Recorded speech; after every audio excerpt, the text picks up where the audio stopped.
ത്രിയേക ദൈവത്തിൻ്റെ വന്യ തിരുനാമത്തിന് മഹത്വമുണ്ടായിരിക്കട്ടെ. സ്നേഹനിധികളായ അച്ഛന്മാർ, സഹോദരങ്ങളെ, കുഞ്ഞുങ്ങളെ, നോമ്പ് സമാഗതമായിരിക്കുന്നു.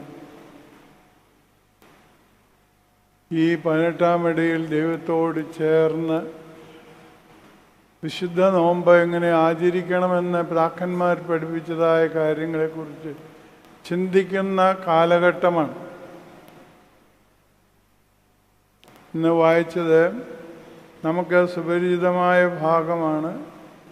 പക്ഷേ ഓശാന തിങ്കളാഴ്ചത്തെ വായനയാണ് എടുത്ത് വായിച്ചത്. അത് നമുക്ക് വളരെ സുപരിചിതമെന്ന് ഞാൻ തുടക്കത്തിലേ പറഞ്ഞുവല്ലോ.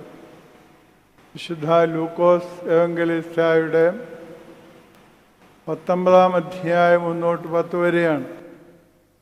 ഒരു പക്ഷേ നമുക്ക് വളരെ കാണാതെ അറിയാവുന്ന ഒരു വേദവായന ഭാഗം. 23-ാം സങ്കീർത്തനം കുഞ്ഞായിരിക്കുന്ന കാലം തൊട്ട് നമ്മൾ പഠിക്കുന്ന പോലെ വളരെ സുപരിചിതമായ ഭാഗം.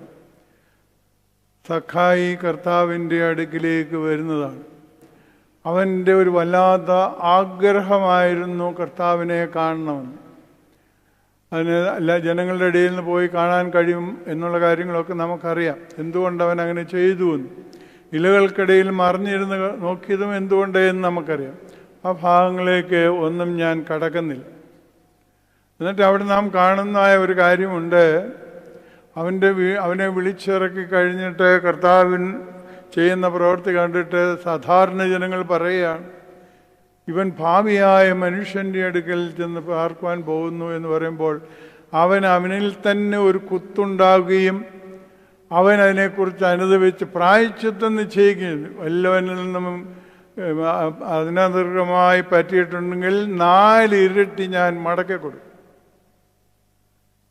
എന്നും പറഞ്ഞ് ഒരു പ്രഖ്യാപനമാണ്.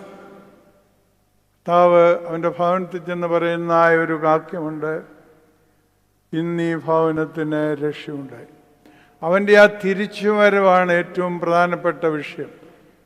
അവൻ്റെ മടങ്ങിവരവ് ദൈവത്തിങ്കിലേക്ക്.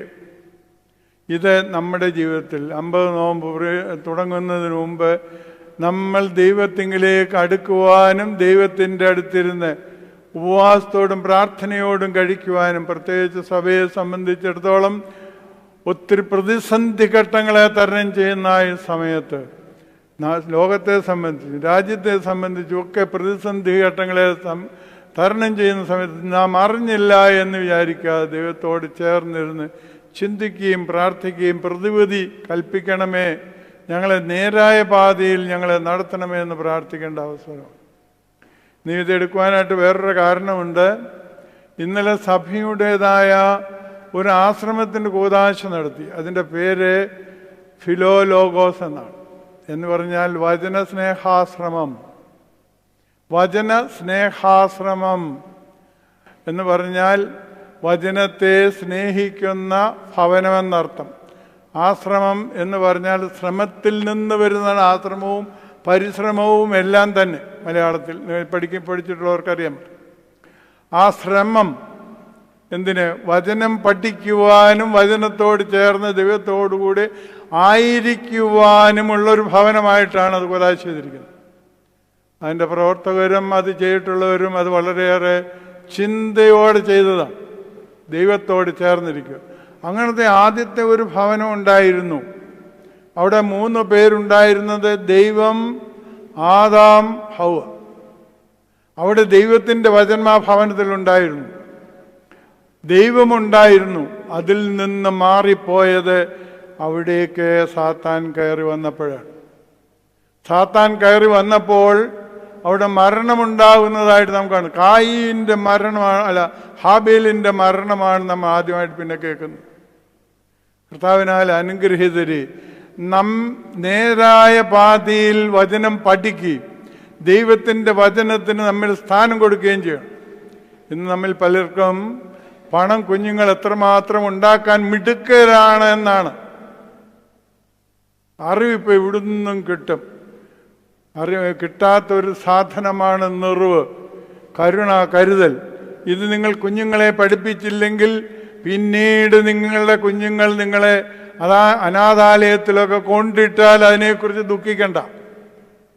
ദൈവത്തോട് ചേർന്ന് സ്നേഹവും കരുണയും കരുതലുമുള്ള ജീവിതമുണ്ടാവുന്ന ഭവനങ്ങൾ, ആശ്രമെന്ന് പറഞ്ഞാലും ദേറ എന്ന് പറഞ്ഞാലും വീടെന്നർത്ഥം, ഭവനം. ഞാൻ മുമ്പ് അതിനെക്കുറിച്ച് കൂടുതൽ സംസ്കൃതത്തിൻ്റെ വ്യാഖ്യാനത്തിലേക്ക് കയറിയില്ലെന്നേ ഉള്ളൂ.